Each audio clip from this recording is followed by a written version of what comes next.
Episode की शुरुआत में रुई का पास दिखाया जाता है, जहां हमें बताया जाता है कि रुई बहुत कमजोर बच्चा होता है, जिसकी वजह से वो 2 कदम भी नहीं चल पाता। और तब वहां मुजान आ जाता है, जो कि उसे राक्षस बनने का ऑफर देता है, जिसके बदले में वो चल सकेगा और उसे इस दुख भरी जिंदगी से छुटकारा मिलेगा। और हम देखते हैं मुजान अपना खून रुई को देता है, जिसकी वजह से वो राक्षस बन जाता है और वो एक इंसान को खा लेता है, जिसकी वजह से उसके पेरेंट्स बहुत दुखी होते हैं और कहते हैं ये तुमने क्या किया।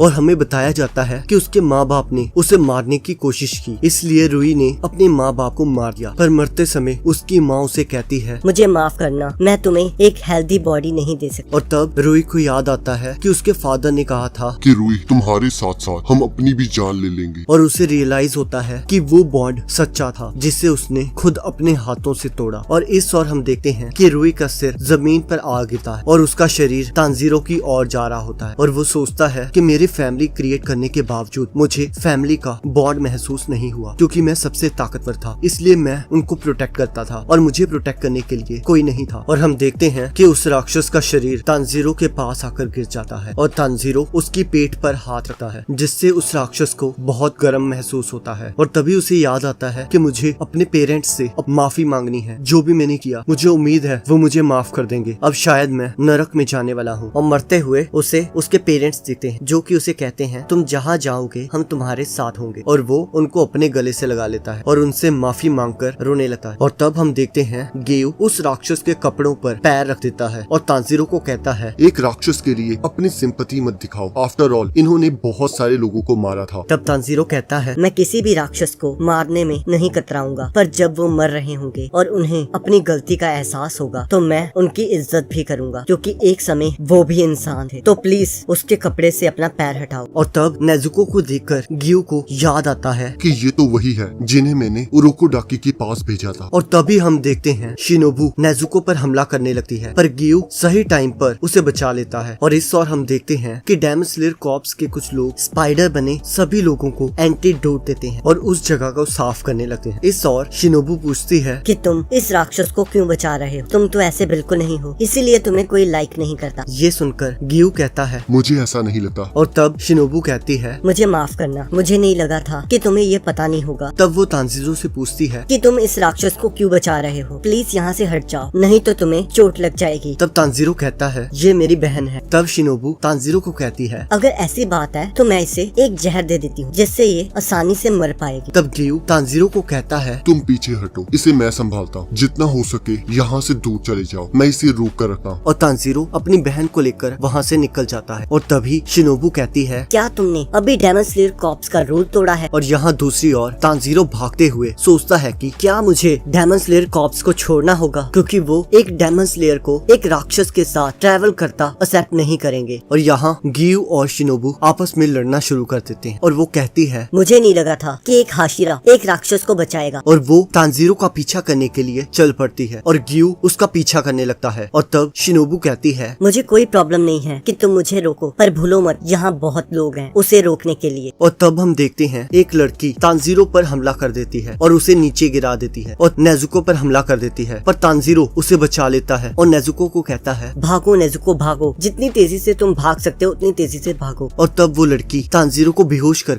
नेजुको के पीछे जाने लगती है। और जैसे ही वो लड़की नेजुको पर हमला करती है, नेजुको अपनी हाइट छोटी कर लेती है और भागने लगती है। ये देखकर वो लड़की काफी हैरान हो जाती है और सोचती है कि ये बस भाग रही है, ये मुझ पर हमला क्यों नहीं कर रही, पर इससे कोई फर्क नहीं पड़ता, मुझे इस राक्षसी को मारने के ऑर्डर्स मिले। और यहाँ दूसरी ओर गियू ने शिनोबू को पकड़ा होता है और वो उसे कहती है कि एक डेमन स्लेयर को एक राक्षस को मारने से रोकना रूल के खिलाफ है, तुम आखिर करना क्या चाहते हो? और तब शिनोबू गियू पर वार करने लगती है, पर तभी हम देखते हैं कि वहाँ पर एक क्रो हेडक्वार्टर से मैसेज लेकर आता है और सबको बताता है कि तांजीरो और नेजुको को जिंदा हेडक्वार्टर में पेश होने के लिए कहा है, जिससे सभी अपनी लड़ाई बंद कर देते हैं। और वो लड़की नेजुको से पूछती है कि क्या तुम ही नेजुको हो? और वो सभी वापस जाने लगते हैं और वो तांजीरो और नेजुको को कैद कर लेते हैं। और यहाँ उन्हें इनोसके लटका हुआ मिलता है और वो उसे भी साथ में लेकर चल पड़ते हैं। और इनोसके सोचता है कि मैं एक भी डेमन को नहीं मार पाया, लगता है मैं इतना भी स्ट्रॉन्ग नहीं हूँ। और हमें इस ओर जेनित्सु दिखाया जाता है, जो कि पूरी तरह से मम्मी बना होता है और वो कहता है कि ये सारे तो शायद ककाशीस हैं, जो कि डेमन स्लेयर्स की लड़ाई के बाद उस जगह को साफ करते हैं, और ये वो लोग होते हैं जिनकी तलवारबाजी इतनी अच्छी नहीं होती। और सभी हेडक्वार्टर की ओर जाने लगते हैं और इसी के साथ एपिसोड खत्म हो जाता है। अब अगले एपिसोड का लिंक आपकी स्क्रीन पर आ रहा हो, आप उस पर क्लिक करके अगले एपिसोड को देख सकते हैं।